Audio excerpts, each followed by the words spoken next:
Hey with an A, YouTube! It's Medea as usual. This video will be very different from what I usually do.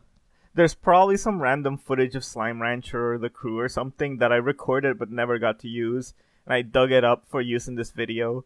Instead of focusing on gameplay, this video is going to be special. I saw people doing a State of the Channel 2018 sorts of videos, and I wanted to do my own video in this vein. I started this YouTube channel in July 11 of 2017. At first I wanted to do gameplay videos of Final Fantasy XIV, but eventually I got burnt out on FF14 and I decided to do other stuff too. Duty Frienders will be back and with a slightly better audio than before hopefully, but not for a while yet. Since then I've done a couple of different things, trying to figure out what sticks and what people like.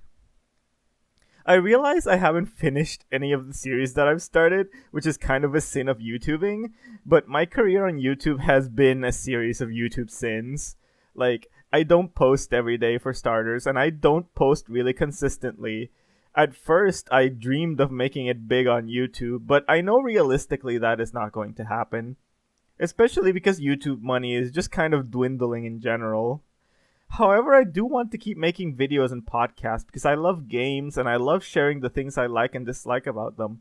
I love commentating, and to be honest, even though it's kind of grunt work, I enjoy editing audio and video and the skills that I've picked up from doing that. I've been watching YouTube and Let's Plays for a decade now, and I guarantee you that if time and money and equipment permits me to do so, I want to continue to do this as much as I can.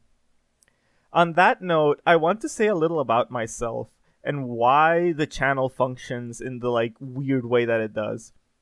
I have a full-time day job at a jeweler's. I don't have to deal with customers, but it's still a tiring job and the pay isn't super great. Most of my money goes into bills. I started a Patreon years ago because I didn't have a computer or a microphone, and I knew, I had a computer, but it wasn't great. I knew someday I wanted to record gameplay and to commentate and to do all that kind of stuff, but I couldn't do any of it from just a cheap laptop. So I thought about what I could offer that might entice people to join the Patreon so that I could make some money. I eventually saved up enough to buy a good computer and to buy my microphone and to spend on all the games that I record, all of which I buy and which cost money.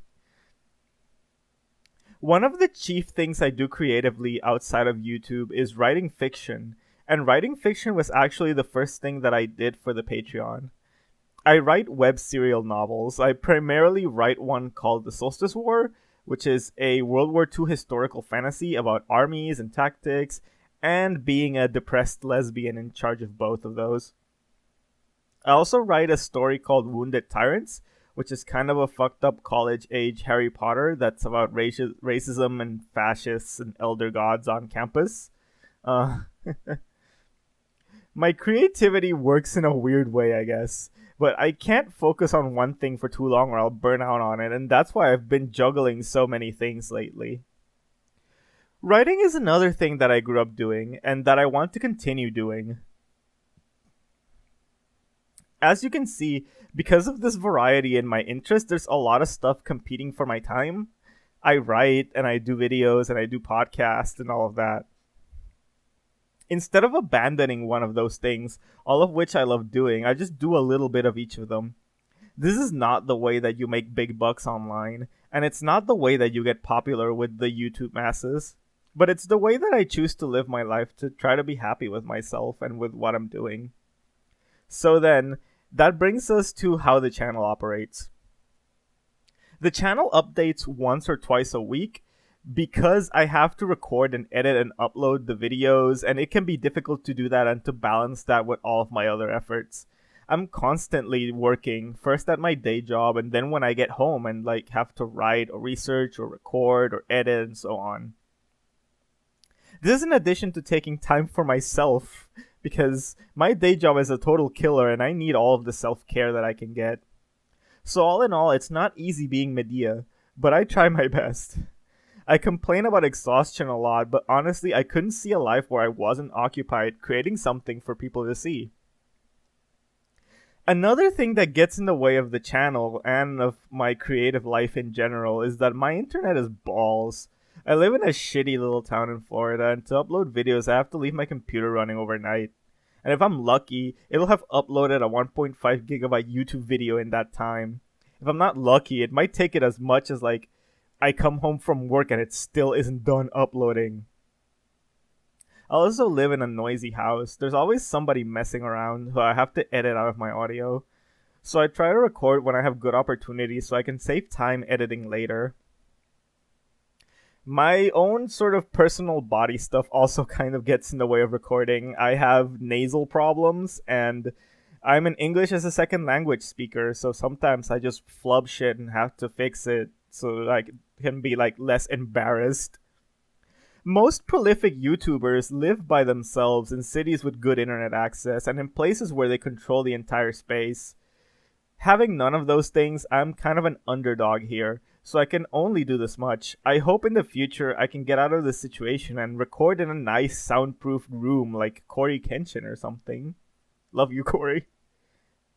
One thing I wanted to express is who I am and my philosophy.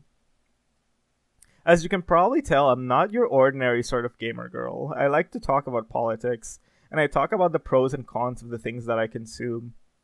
I'm not afraid to get mad and to get caustic. I'll yell if I have to, or if I feel passionate enough about a subject. Transmediacrity is about being true to myself, and to how the things I play and the things I read and see affect me and my world.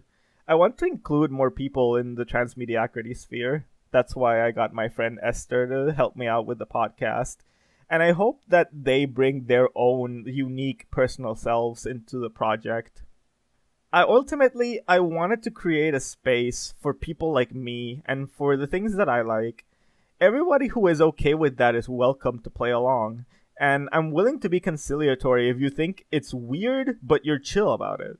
In the end, I just want this to be a fun place for me and for the people who are watching. So is Transmediacrity going to be around for 2018? Yes, as much as it can be. I'm trying to do weekly podcasts, weekly videos, and weekly writing. Transmediacrity is not just the YouTube channel, but every part of it is special to me, and I want to continue polishing my skills in all these areas and making fun stuff for you guys to consume if your interests align with my own. I know that I am an erratic person with an inconsistent schedule. It's not super easy to get a hold of me. I'm notorious for falling out of contact with friends and being unreachable to fans. Some of my earliest and most stalwart supporters have trouble doing stuff with me. It's not something that I'm proud of. I'm afraid because of my hectic life, I can only be like really sporadically accessible. But if you want to talk, the best place to catch me is on Twitter. For Patreon supporters and for my friends, I promise to try to be a little better about showing up for y'all this year, but we'll see what happens.